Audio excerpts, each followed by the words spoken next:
Mengapa serangan Rusia ke Ukraina kian agresif setelah kunjungan Presiden Joko Widodo? Ini analisis pengamat.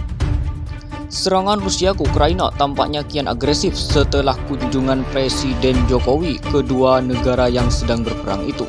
Kemarin Senin 4 Juli tahun 2022, Presiden Rusia Vladimir Putin memerintahkan Menteri Pertahanannya Sergei Shoigu melakukan serangan besar-besaran di Ukraina setelah pasukannya menguasai seluruh wilayah Luhansk. Unit militer termasuk kelompok timur dan kelompok barat harus melaksanakan tugas mereka sesuai dengan rencana yang telah disetujui sebelumnya, bunyi pemerintah Putin kepada Shoigu seperti dikutip dari Spy. Pakar hukum internasional Hikmahanto Juwana menanggapi meningkatnya eskalasi serangan Rusia ke Ukraina pasca kunjungan Presiden Joko Widodo. Menurut dia, kunjungan Presiden Joko Widodo ke Ukraina dan Rusia bukan sekedar membawa misi genjatan senjata semata, tetapi tentang suplai pangan.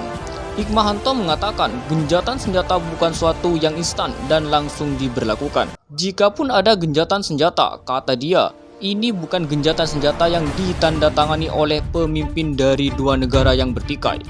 Kita tahu bahwa kalau seperti ini, mungkin ada rencana-rencana yang sudah ditetapkan sebelumnya, kata Hikmahanto seperti dikutip dari Kompas.tv pada Selasa 5 Juli tahun 2022. Tetapi yang pasti, Bapak Presiden Joko Widodo bukan membawa misi sekedar genjatan senjata, tetapi Bapak Presiden berbicara tentang suplai pangan yang akan terganggu kalau perang ini terus berlanjut, katanya menambahkan.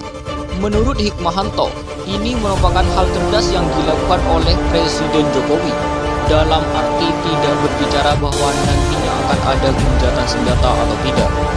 Tetapi Bapak Presiden meminta misalnya ketika di Jerman dalam pertemuan G7 bicara soal suplai pangan terkait dengan negara berkembang, itu juga yang beliau bicarakan dengan Presiden Ukraina Zelensky dan Presiden Rusia Vladimir Putin, kata Hikmahanto.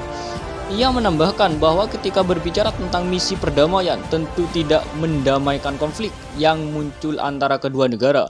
Bahkan, kata dia, Jokowi tidak berbicara mengenai konflik antara Rusia dengan Amerika Serikat atau sekutunya di Ukraina tersebut. Kalaupun itu berbicara soal genjatan senjata, dalam konteks suplai pangan ini, Jokowi disebutnya sudah berhasil membuat Rusia menyetujui untuk berhenti memblokade pengiriman gandum dari Ukraina. Misalnya, pemerintah dari Presiden Zelensky agar gandum yang dari Ukraina itu bisa diekspor dan Rusia sudah menyetujui. Tetapi ingat, bukan berarti serangan dihentikan. Saya tidak lagi melakukan blokade-blokade yang selama ini saya lakukan. Artinya, lanjut Hikmahanto, dari sisi itu sudah tercapai pesan yang dibawa oleh Presiden Jokowi.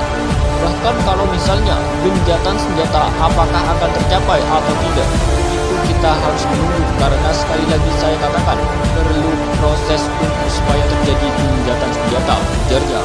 Jika Presiden Jokowi tidak melakukan kunjungan dan upaya perdamaian, Hikmahanto menilai Indonesia tidak akan pernah dicatat dalam sejarah bahwa saat memegang Presiden G20, Indonesia tidak berupaya melakukan penghadiran perdamaian genjatan senjata.